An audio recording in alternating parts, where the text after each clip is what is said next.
and a beautiful morning to everybody out there. This is Daybreak, Africa on KAFTAN television, where we imagine a beautiful world. My name is Odunayo.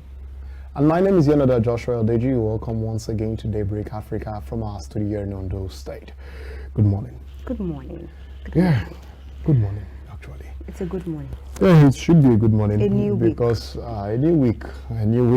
So welcome back to the show. Just joined us to Daybreak Africa, and yes, it's time to go straight to our discussions for today. Today we'll be looking at the compulsory votes bill in Nigeria. Yes, that's what we'll be starting our Monday with. Actually, a lot of people have been, talking about it on the undertone, but I think it's high time we just bring it to our notice in its clear form. Now, one of the things is that the Nigeria House of Representatives are passed the second reading of this particular bill, proposing compulsory voting for all eligible citizens. The bill was sponsored by the Speaker himself in the person of Tajuddin Abbas and co-sponsored by Daniel Ago, and it aims to amend the Electoral Act of 2022 to mandate voting in national and state elections. Now, the mandatory voting, the key components there is that mandatory voting, every Nigerian of voting age will be required to cast a ballot in national and state elections. Now, whether you have a candidate or you don't have the candidate, you must vote. Just vote. Number two aspect is that there are penalties for non-compliance, which is failure to vote may result in penalties. Although the specifics are yet to be determined. Those people are suggesting that maybe you spend some 3 months in jail, and you have to pay like maybe some hundreds of thousands. Who knows? There will be voter education actually. There will be improved access to polling centers. These are just the major components and all. And some of the reasons why they decided to bring up this whole issue is because of the fact that they've discovered there has been a lot of voter apathy in the last few elections we've had in Nigeria. Take a look at the presidential elections, where we have over 92 million eligible voters in Nigeria, but barely over 25 million actually came out to vote. There are multiple states in this country that if you go to, they don't even vote. It's as if they are not concerned about it and all that. Nigeria. So they are looking at the way to ensure everybody this time around comes out to vote, which is true. You can't be complaining about the problems of Nigeria and you are not involved in the election process that brings in the leaders that you actually want to create the Nigeria of your dreams. But then a lot of criticisms have come. Even the NBA has criticized this particular bill and a lot of things. So we'll be looking at the pros and cons today actually. And to discuss with us today, we have a political analyst with us in the studio. He's a friend of the house actually. He's not a stranger to us, in the person of Gbenga Ajisafe. Welcome to the show, sir. Welcome to the show, sir. Good morning. It's good to see you. It's nice actually having you. Good morning. I'm good. Yeah.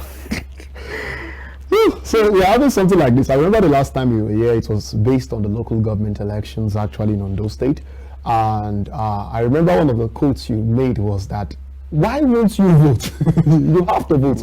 You have to be concerned about the local government. It's part of the obligations that a citizen must apply to. I think it's one of those things that they want to enforce so that people will see it as a duty to call, so that people will come out and start seeing it as a necessity for them to. I think that is the angle the Speaker of the House is trying to push. But have you been consulting people before now? Because this kind of a bill should be wide consultation. Should be giving room for people to hear their own views, so that it will not bring a lot of controversy as it's bringing up now. Because the moment you start having sentences and giving them conditions of such manners, I think people will start asking a lot of questions, and that is where we're having problem now. You say you are going to send some set of people to prison or jail, whichever you mean you call it, and they are going to pay a fine of 100,000. Most people cannot barely have 100,000. So how do we get that fine? It shows that you are forcing them to go to prison or they come and vote. So it's a two-way things. The first thing is government fulfill their own bargain before you start attacking the citizen. What we have here in Nigerians, there are two things that government should fulfill, and government have failed to do that. And the 1999 Constitution stipulated in 4 sections say that the welfare of the citizen and the security of the citizen is the most powerful things the government should face, and those two things have not been forthcoming. So the citizens are not happy with that. So if you are forcing them now to abide by the obligation which you want to say they should go and vote, I don't see them taking such suit, because they will ask you, have you fulfilled your own obligation as a government? If in your own side you cannot be able to fulfill that, that shows that their own parts also are not convinced to fulfill such things. And with all this, with this in hand, we cannot say Nigerian citizens are being fed with. I think we should have a lot of concerns, so that people should be able to see reason why they should vote, but not by force. I don't see it as if we should force them to do that. It's even a right. It's a right to vote, not a forced to vote. Yes, yes. Now there's freedom. We have in our constitution. We have freedom of association. We have freedom of liberty. We have freedom of expressions. Right? So all these fundamental human rights freedoms are even stipulated there. So these people have freedom, whether they want or yes, they have freedom to decide. Even if you force them to go and vote, they can cast the vote and cast it as void. So do you go to arrest them for avoiding such vote? So one thing we have to let them see is not by forcing them, is to persuade them more of voter education, convince them that the system is working, the institution is right, the institution is strong. All these ones I think we should strengthen. I think we should strengthen more of our institutions, convince them as the ballot box is the final vote, is the final voice, not the courts. We should try to convince them the electoral system can work, so that we will not see that we are taking it outside their own right and taking it to court, and at the end of the day the court will give verdict. I think all those things are things we should focus our energies, our strength towards, so that we can achieve meaningful things, not this one we are fighting on. Well, let's be sincere with ourselves. To a very large extent, if we are being truthful, like you said, the government, the lawmakers, to a very large extent, the bill might seem to be tyrannic, extremely forceful. But to be very truthful, do we think we can keep on with this extreme voter apathy? Because if we are to look at it honestly, if you look at, okay, I was in Anambra elections, the last Anambra elections that brought in Soludo. And when we were there, if you had to see the lists of accredited voters, after that, look at the list of registered voters. At the end of the day, you discover that people did not come out to vote. In fact, so that people can come out to vote, the IPOB stopped their activities for that week. They stopped their activities for that week. Immediately they announced the results, IPOB resumed the next day. Because I know the next day itself, when they were talking about the sit at home, that was when we began to come. We had to move very, very early in the morning so that we can move quick before they begin their rampage and everything. Now, but still, people did not come out. At the end of the day, whatever the governors does, it's not anybody's concern anymore, because just a few people elected him, not the general state. So do we keep on with this? Don't you think something must be put in place? Because if we are talking about voter education, I don't think there is nobody in this country that don't have voter education, because to a very large extent, even down to the person that is in the house, they've told the person about what it takes to vote. How come we are still having this situation of no voting by people? I want to believe that the people are losing confidence in the systems. And the moment they lose confidence in the systems, they will not be having this zeal to come out and show that obligation that we expected them to do. That's why we don't need to coerce them. What we need, when I say voter education, is to show them how the system can work. That is what I was thinking, that we should strengthen the systems more, so that the ballot box we count immediately, so that we felt as if their votes counted. Their vote is counting. The moment we started doing that, we were able to strengthen that. Then we have that mindset that, okay, the votes start counting. You know, we started in the wrong foot. We started whereby our election we are not that good. From 1999 to 2023, you can see that we have a lot of ballot snatchings, killings and all that. There are killings. There are the system that institution alone, that electoral systems, we are not being strengthened. Also, from there, people start losing confidence in coming out, you know, participating in votings. That their mindset is like the ballot, what we know, their votings will not count. So, but with this new introduction of e-voting, we have beavers that is coming out, and I want to believe that you can see that the new generation of people came out in this last election, and they want to try to show their strength.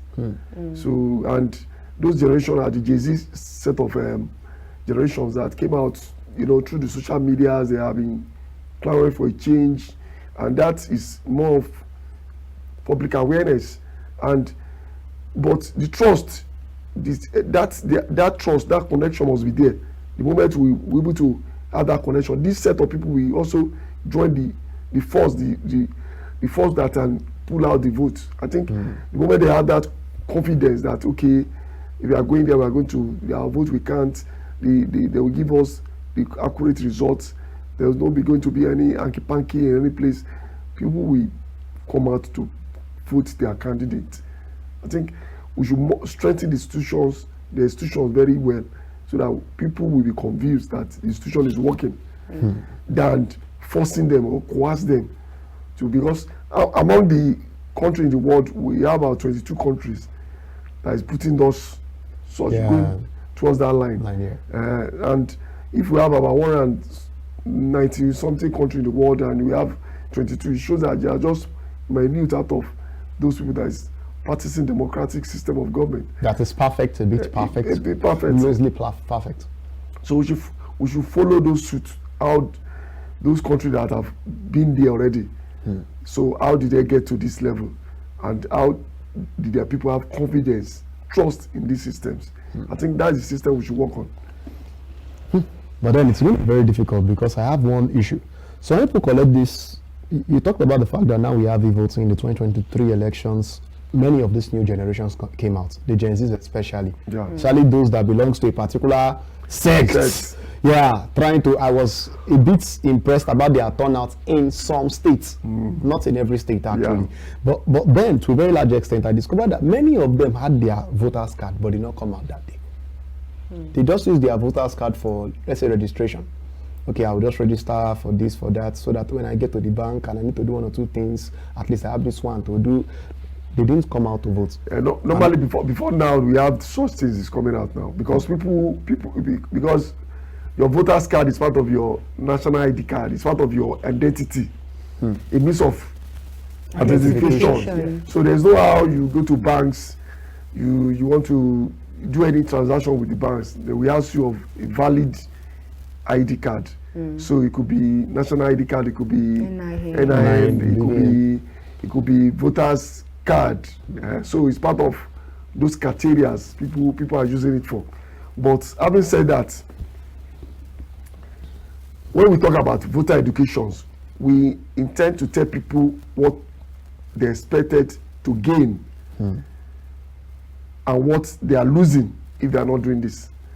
So the moment we're able to convince them, just like our motto, because I have an issue with when we say Nigeria, in Nigerian motto, we have unity, faith, Yeah. peace, and progress. That is our motto for as a Nigeria, as a country. So we say we are united. Are we united? Are those motto being kept? Are we talking about keeping those? Faith, the peace. Yeah, if we don't have unity. They say unity. They say faith. They say peace. They say progress. So we don't have unity. Nigeria is more divided. We don't have faith Even in the country itself. in the country. We don't have the faith. We don't have faith in the systems. Yeah. And that's why we are talking this morning. We are talking about faith. Do people still believe? Believe? Do they have confidence in those systems? So the moment you are not getting those faith, those belief, those That's things, confidence in those sets, we have problems. And we talk about peace. The country have peace. Now we are talking about progress. The progress is the last end of it. Yeah. So if we have these three components, There will be progress. So I think we should be working on our motto. As a country, we should look into it and say, okay, this is our motto. Are we united? What are those things that will unite us? I think we should throw that line. When Gowon was looking at NYSC, looking at something that can uniform us. You know, after the Civil War, they are looking for something that will bring us uniform together. Yes, let people learn their cultures. Let's see how we can shift ground for our neighbors, for our brothers from the north, those who are barrier with languages, who cannot communicate. How do we get them together and see how we can break those barriers? Those who are left out of the old systems before now, how do we bring these people in? How do we educate these people? Because before now we have insecurity. I said it earlier on that we have two major things that the government is holding Nigeria, every citizen of Nigeria. Those are two fundamental things that they are holding us. They are showing to us that they are going to take care of us. Our welfare is the number one. Their second priority is our security. Those two things are the key component of government. Any government that fail in those two have failed us.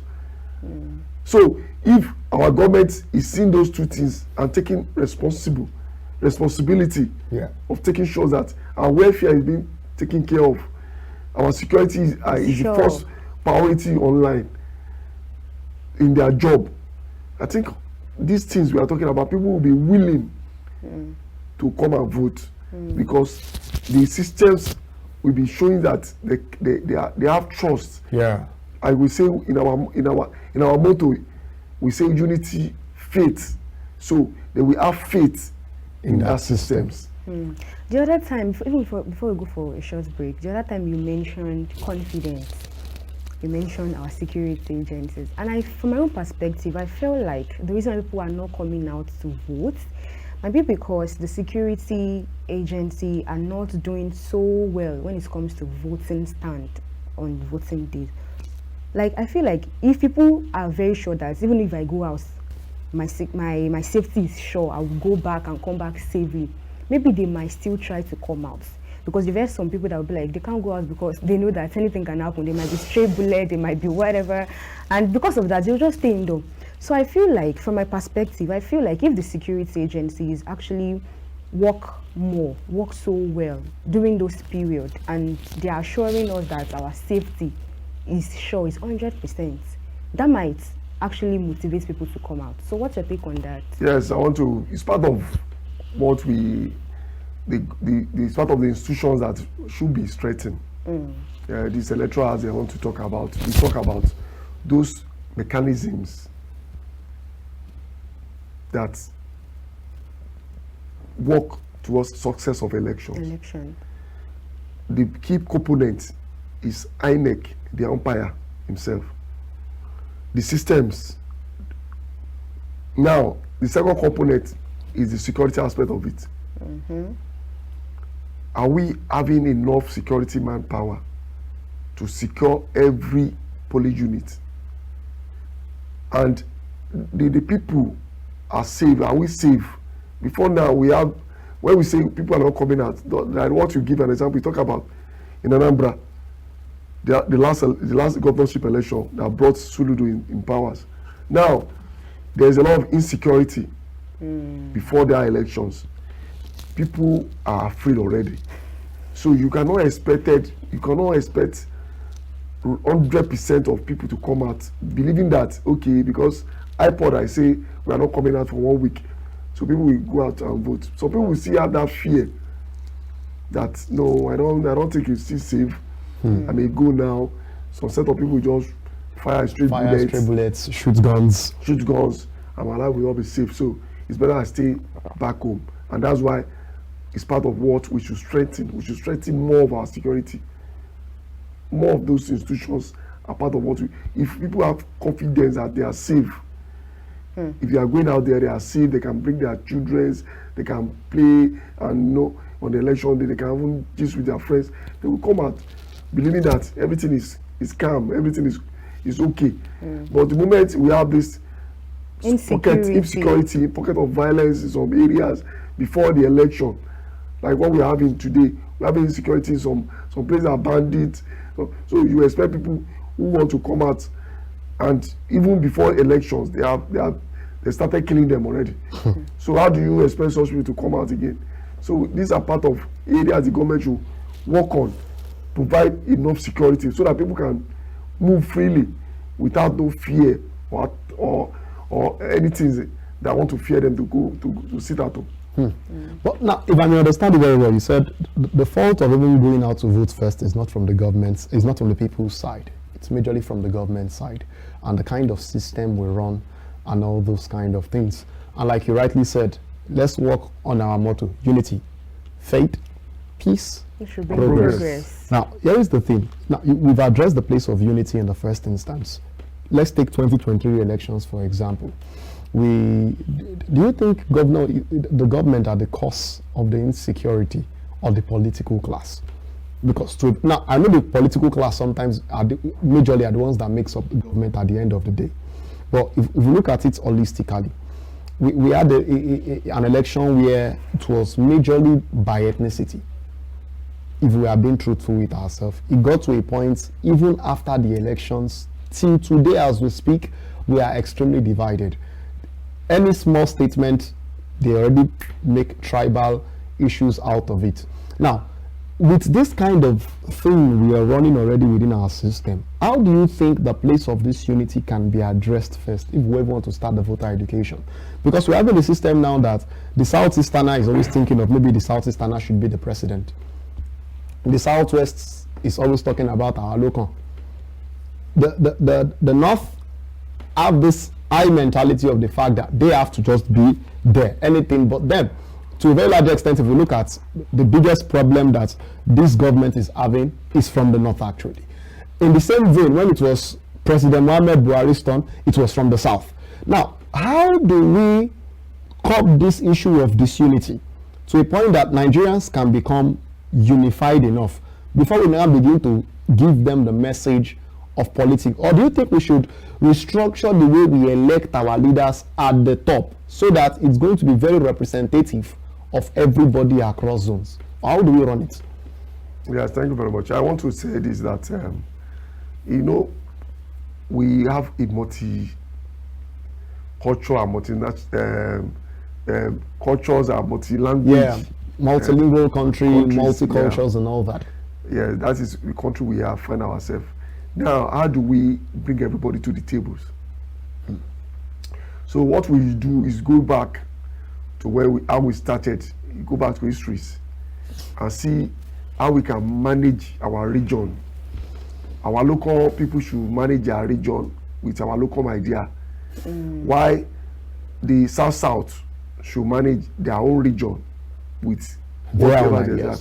Even the Southeast should manage their own region with whatever they have. The northern part of the world, Nigeria also should manage their own side. The North Central, the Northeast should also manage their own region. I think we should go back to that regionalism and have a common purse that all regions should donate, to bring money back to the federal government. So the federal government will just be managing the central why the regional government will be working towards providing security welfare to their people, immediate peoples. So that will help us for some times. If you can run that for about 60 to 100 years, and let's see how that will unify our people first. Because the sense of belonging is what people are fighting for. Now, Nigeria have started since 1999 to date. The southeast, which is what we talked about earlier, we talked about the Jay-Z of the southeast. They are more of Obi because the fact is their turn to push out. And if you look at the line of the south, we have southeast, south, and southwest. Southwest have produced the president. Southeast have not produced. South have produced. So the southeast felt marginalized. That even is any Igbo, let's just be Igbo man. So that will always bring an issues. The same thing applicable to the north. The north, they are more of the Fulanis that is dominating the presidential shot. Even the core Awusas have not been given the shot. So they are also having challenges over there also, because it's more of Fulani is coming to become the president, and the Awusas are not being given the shot. But we down here we say, okay, is the north, whether it's Hausa, whether it's Fulani, whether it's Kanori, we don't care so far it's coming from the north. But them also have internal problem. We have internal problem between the south here. So by and large, we should be able to see how we can bring everybody on board, because the moment one person feel marginalized, it start causing problems, and the unity will not be achieved. So we are talking about unity. So we should look about how can we bring everybody. So many things are bringing us on board. We have federal characters that is making sure that every quarters are being given. But when we talk about the presidential shots, are we being given the first priority that is going to be federal character also? Are we giving it turn by turn? That after the southwest have done their own, automatically, whether we like it or not, we should go back to the southeast. So any person in the south produce, we should just go about it and manage it for another 8 years. So I think they should sit down and see how the best way they can put this to the table, and that will solve a lot of problem also. Wow. I think that's a very long road to a lot of whole things, talking about regionalism. But you know, the President Muhammad Buhari, Bola Ahmed Tinubu, seems to be working on something in that line, looking at some of the moves he has been making over times. But then I think we'll get back to that. But first, let's just go on a short break. After this break, actually, we'll come back to this particular discussion, because I would like to hear your view on this, you know, stylish kind of reforms that is looking as if they want to turn Nigeria back into this old regionalism kind of system. But then, before we get to that, let's take Go Start for now. And I'm very sure that Go Start will be taking you through a journey of inspiration, where you learn a lot of things about how to do something with that little that you have. So enjoying Go Start. After Go Start, we'll return back to this discussion. Stay with us, we'll be right back. All right, welcome back to the show. Just join us. It's still Daybreak Africa. I hope you enjoyed Go Start. I hope you learned one or two things from Go Start actually. But now it's time to go back to our discussion actually. Before we went to the short break actually, you know, we've been discussing on the compulsory votes bill actually, and we've been looking at the pros, the cons, and all that. And you were talking about something that has to do with the place of the unity aspect, where we talked about we should go back to a bit of regionalism, that maybe regionalism will be best for this system. And I was trying to point out that the President Bola Ahmed Tinubu has been doing some things in that line, which if we are even watching what's going on, it's more as if he's trying to restructure the country back to that issue of regionalism or a stronger federalism. Now, do you see it making any headways in this administration? No, he can achieve it. I think his development is not something we all start and we say we have arrived. It's a journey. I think we've started well. So far, we don't have any civil war again. So that is just the best thing that I want to believe that we're able to achieve for now. We don't have any civil war in the sense that everybody is housing seeing the sense of togetherness. So it's just a matter of getting one or two things right. So the major thing is, how are we seeing power? How do we see power? Is it power to favor my ethnic people? Is it power to develop my side of region? Are we going there for, if everybody's looking at it in that direction, we are going to be having a pocket of violence again. But if everybody is looking at it as if there is no particular set or group of people or group of ethnic set of people that is there that we will not benefit from. So people will not be seeing it as if every tribe must be there. So that's why we need to strengthen our institution very well, so that no matter what religion or what ethnic group that is holding towards power, we see it as if that if you committed any sins, you are going for it. Or it's straight. So that should be split out, so that people will not say that it is my own child that they not deal with. That when there is their own turn, they not deal with him. People will not say, Nigerians are some, we have so many issues whereby some governor will be called to EFCC. Some set of people will say, it's their own children, they should not touch him. Is it not corrupt? Are they not find him guilty? So these are the mindset of our people. So the moment we start seeing it as if the institution should be strengthened and nobody is above the law, everybody is equal in the eyes of the law. So the law should take its course. If you find one thing, and if you are going there, please go there with a mindset of developing the country, not your tribes alone. I think all these things, if we're able to work on those institutions towards that line, we will have more unity than more divisions. That's what should we work on. But then, like you're talking about this issue of benefits and the fact that people are talking about, my tribe. Let me bring something a bit comical to you, but it's very rampant in Nigeria actually. Like you said, I know many people that don't like this particular administration or not the Buhari administration because appointments did not get to their own people. I know we have this federal character, but there's one attitude I've noticed in Nigerians for a long time.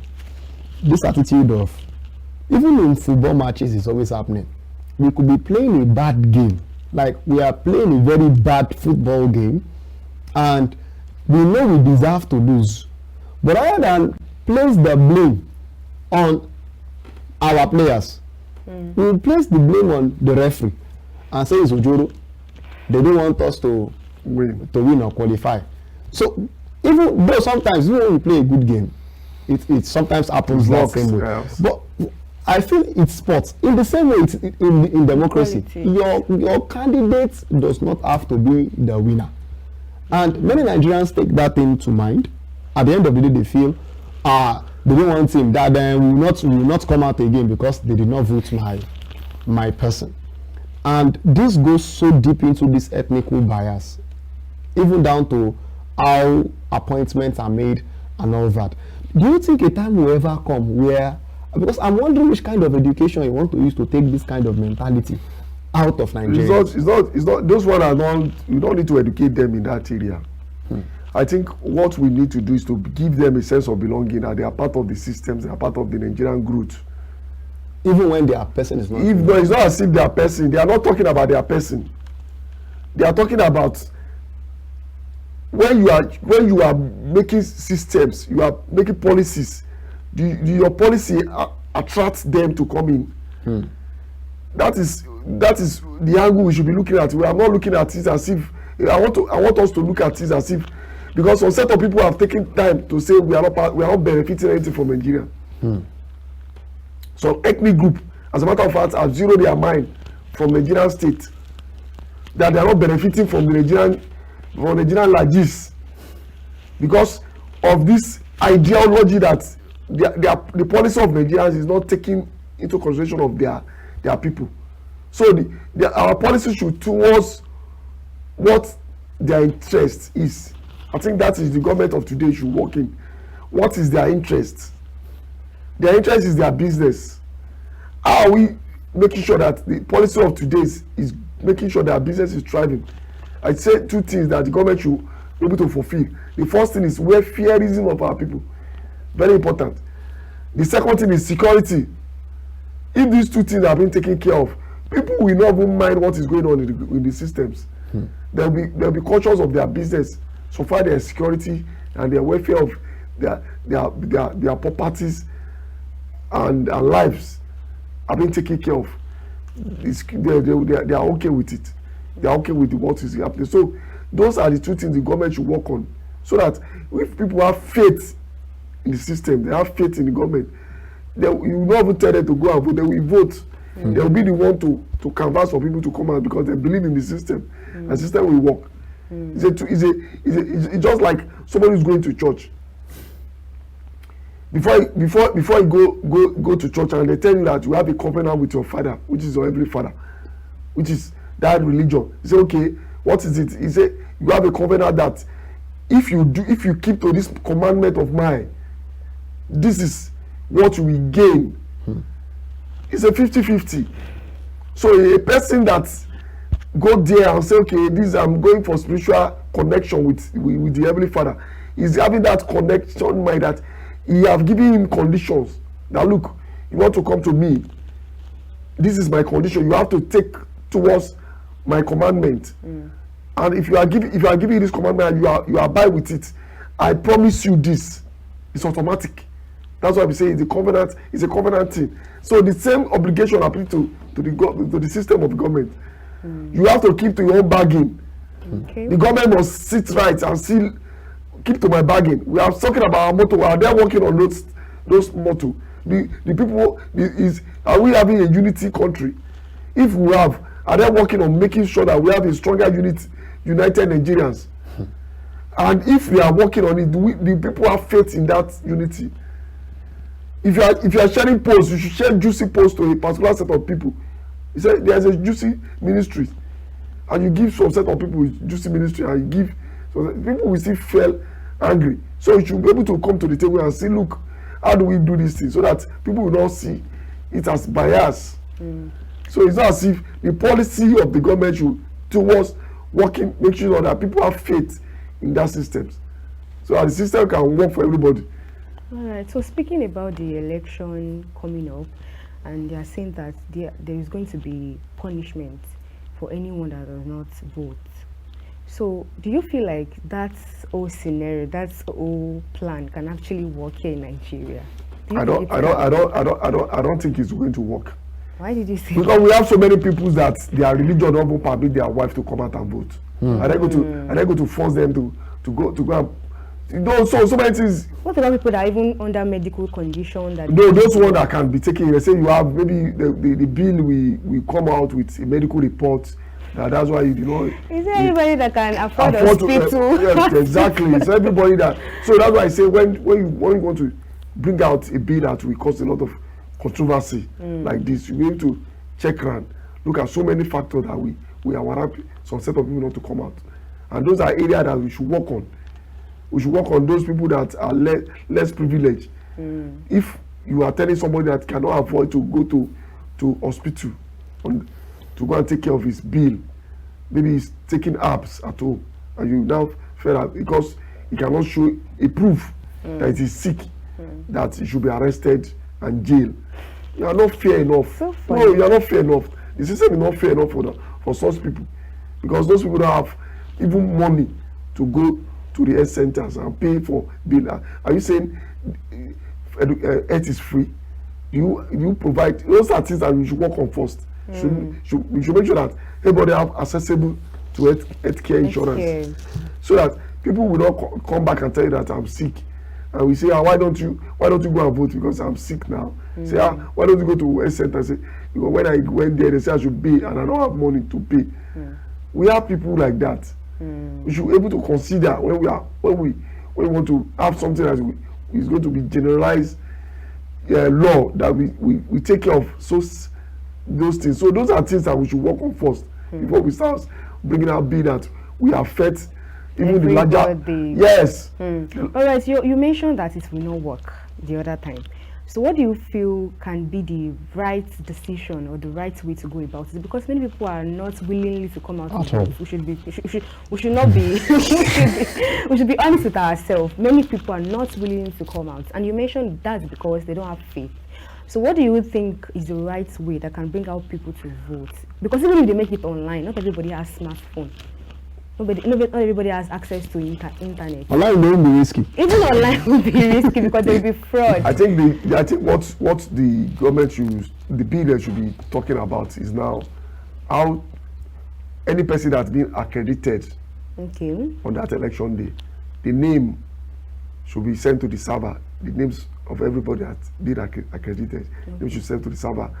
That any opportunity that came out, these are the first set of people that will benefit. I think that one we start sending signal to those who don't come out. I think that we should go by say, okay, if you don't come out to, if there's government benefits that is coming, this set of people will be the one that will benefit it. And that is even if they fulfill the promise.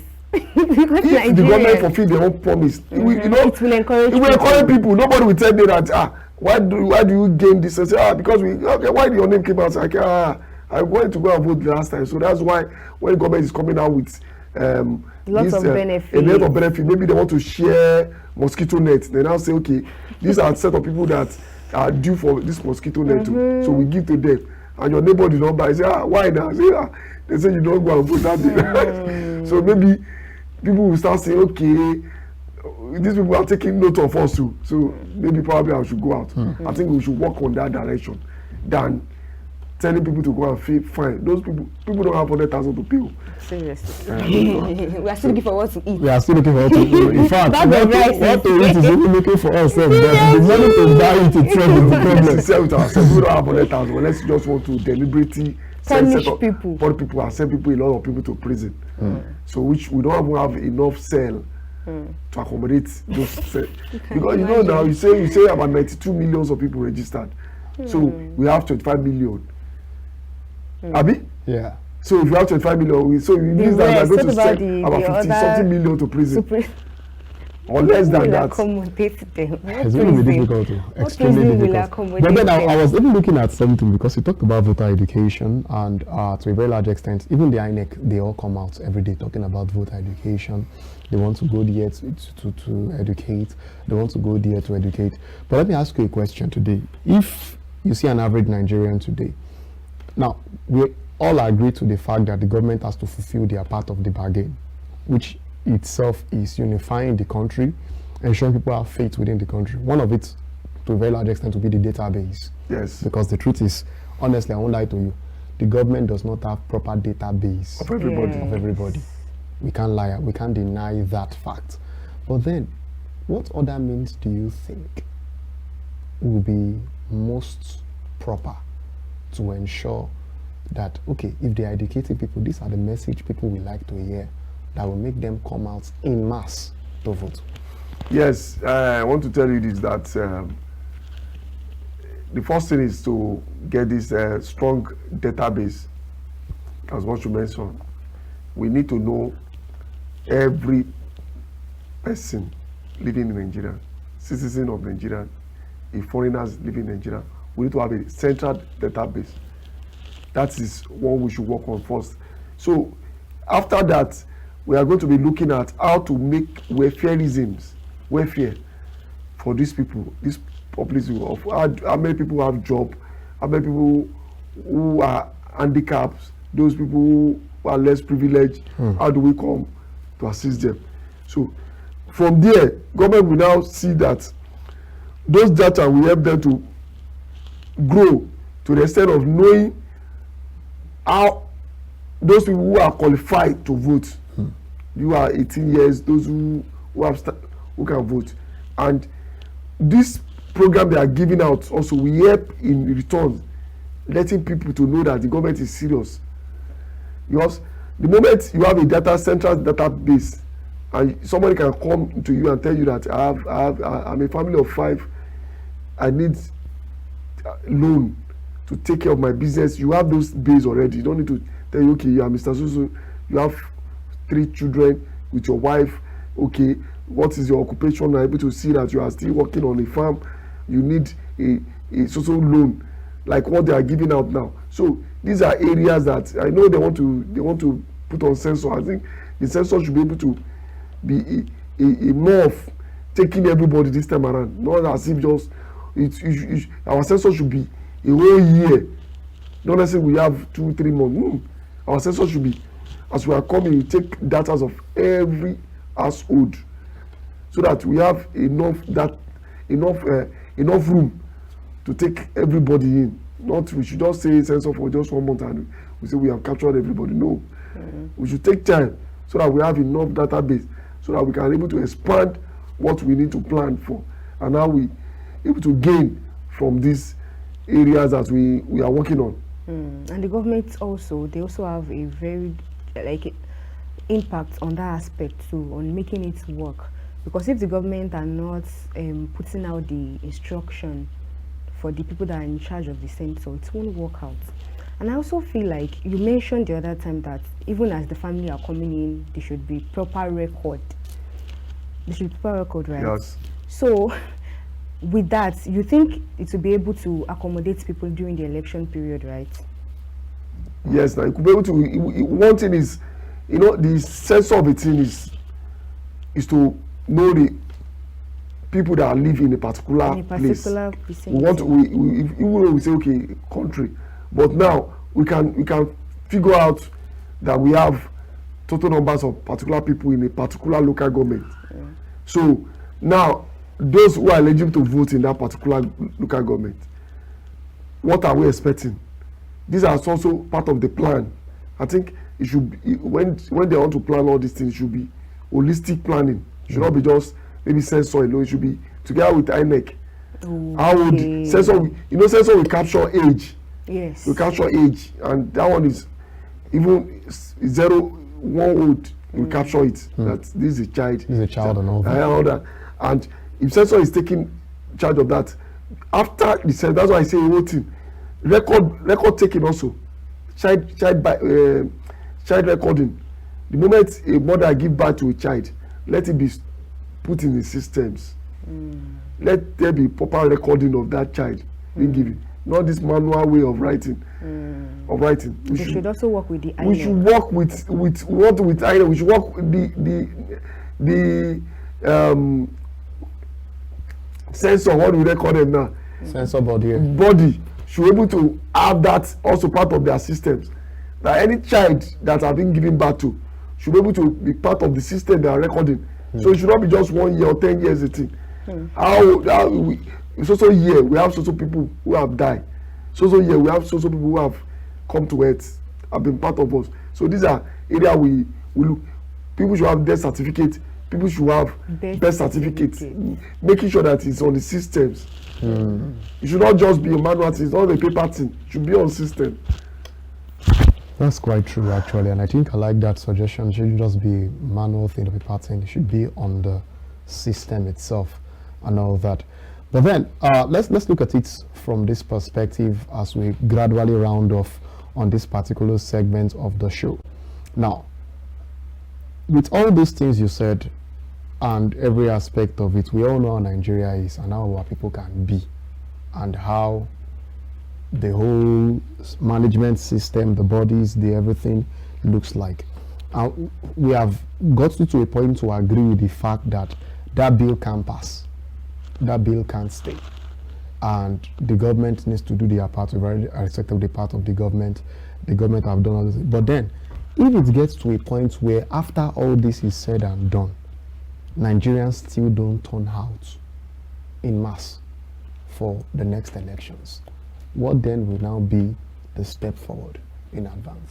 I think the law is made for us, and we made the laws to suit us. So we shouldn't be. That's why we bring out these issues. We should not bring law that will affect us. We should bring a law that will suit us, so that we can abide by it. Now, there's no how we all agree that the unity, the peace, the faith and the progress of this country is our watchword. If the government do his own part, I want to tell you this, that the citizen have no obligation than to take suit and start coming out and vote. Because the moment you're able to identify those who have voted and you tell them that these are the benefits, that those who vote are just 200,000 in a particular place, and if the government is bringing out loan, these are the 200,000 the loan we go for. So you that don't vote, don't come and ask us. You will see that everybody will come out and vote. But you have to give those people loans. I see it now. Yeah. So it's a two-way thing. So the moment you say, okay, these are 300,000 people that vote in this particular place, and you say, okay, we want to give out free medical outreach for those people that are here. So only those who voted will be partakers of any benefits from the government? All the government, because you see them as part of the progress of the government. So that will compel people to come out and vote without not forcing them. Thank you. Actually, I like that suggestion you gave, but I'm sorry to cut you actually. I wouldn't have cut you, but the MC are already calling me and telling me it's time and all that. But then the harsh truth is, at the end of the day, people who vote should be the most eligible for any government benefits. Yeah. And definitely, though I feel government should be for the general people actually. But government is for the general people of anybody, everybody. But if you fail in your own obligation, this is your penalty. That is what the government is saying. It's not as if the road, the water, we don't have access to it. There are some like this, you have access to all those things now. But when you now come, you now come in need of for some certain things. Just like when you say you go out there and take your voter's card and you go to the bank because you know you are in need of it. They will ask of it. That's why so many people go and register. Now the government now say we go a little bit further. So that you will know importance of going out to vote.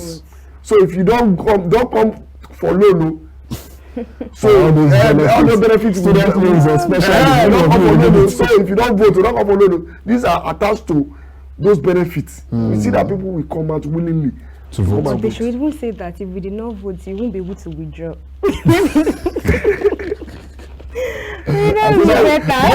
Those are punishment that people can say, okay, let me go and vote. It will affect you. People just come out and go and vote. Thanks so much for this. I really appreciate it actually. But then it's time to just put an end to this segment actually. I hope you learned something from this, and I hope the National Assembly too are looking at this. This is very, very important. I think this is more better than just forcing people unnecessarily. Put incentives, do your part as government, and ensure that, you know, people have faith in the system. Then gradually people will come out there to vote. But then it's time to take sports. After sports, we'll come back over here and say our goodbyes on Daybreak Africa. So please stay with us. We'll be right back. Welcome back. That was sports. I hope you guys enjoyed sports. I know our male in the house, the daddy of the house, they will enjoy. Unlike us that we don't really see joy in football like that, and sports generally. Okay, but for people that enjoy this, I'm so proud of you guys and I'm happy for you. Okay, well done. Now you are me the daddy of the house. I will start acting like the daddy of the house towards you. But then you know what comes with daddy responsibility. You give me lunch, give me breakfast, give me dinner, give me you change my outfit, breakfast, you pay for my salad, my hair. The one of heartbreaks. I like that kind of heartbreak. How would daddy break somebody?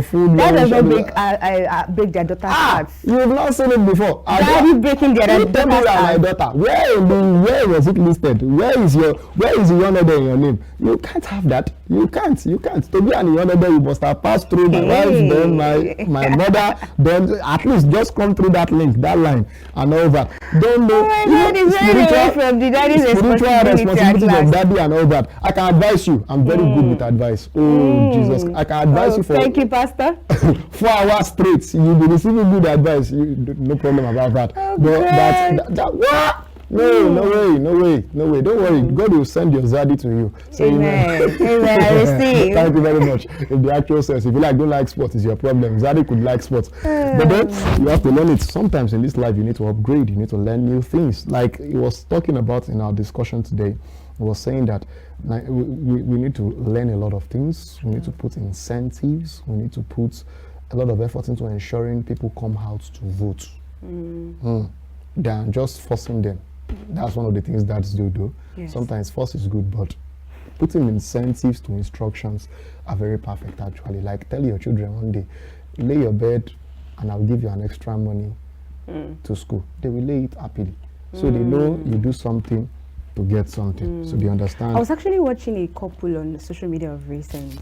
Though I know someone that's actually do something like that for their children. They're out of the country, and you know that you're not permitted to lay hands on your child over there. So the punishment they usually do is that anytime they do something the wrong way, they will remove like $5 from their account. And she was like, I think the first child, that one is grown. She doesn't really see, it's just $5. But our own issue is chocolates. If you say that if you do not lay that bed very well, I will take chocolate away from you. That is our own. Honestly. And the other child is just $5. Mommy, no, don't touch my money. And she was like, the children start doing things the right way because they know that there is always a punishment. There is always something without beating them. There is no terrible kid among them. If they had like two of some of us in our, they won't even try that with us because we are skilled with manipulations one way or the other. But then I think to a very large extent, even though I as much as I like directions for children, I believe that most of them are morals. And sometimes the place of being harsh is very important too as well. Because there are some messages that it needs to be attached to pain and memory. Because if you take that place of it away, in the real world, nobody will do such a thing to you. By the time you begin to become a staff of a company and all that, you have your own business and everything, customers will deal with you. Clients will tell you things. Investors will deal the hell out of you. And if you don't have the mental strength to deal with all those things from your home, you're going nowhere actually. So that's just one of the harsh truths about life. Pain is a part of life. Children, even the scriptures, both the Bible, the Quran subscribes it. I don't know when psychologists of today came with those kind of mentalities. But then look at the effect on our generation. Look at the children we are raising. Look at their mentality. Well, aside from that children thing, tomorrow's Children's Day will look into that more. But then, the part of the voting, we all need everybody to come out and vote in this country because voting is very important and voting is your right. But it should not be that the government has to make it a compulsion for us. It should be that willingly ourselves, we are coming out to do this thing and elect leaders out there. So please ensure you come out to vote. That is just our message for you today. Tomorrow when it's children talk, you will hear more. Trust me, I think, okay, to be shy, I'll be here too as well. But it could be her too as well because she's a child too. She needs to learn a lot of things. Yeah, I'm a child, I believe. Yeah, I'm a child too. And you are the daddy? I'm not your daddy. Please bring Children's Day gifts for me tomorrow. Children's Day gift. Do you like sweets? I don't mind. Lollipop, real pop. No wonder this girl is single. Oh God! Not again! Okay, thank you. Tomorrow we'll be meeting on Daybreak Africa, and trust me, you will love it being here. Then till we meet tomorrow, my name still remains. I'm not changing my name actually. Ikhonede Joshua Yodeji. And my name still remains Miracle Odunayo.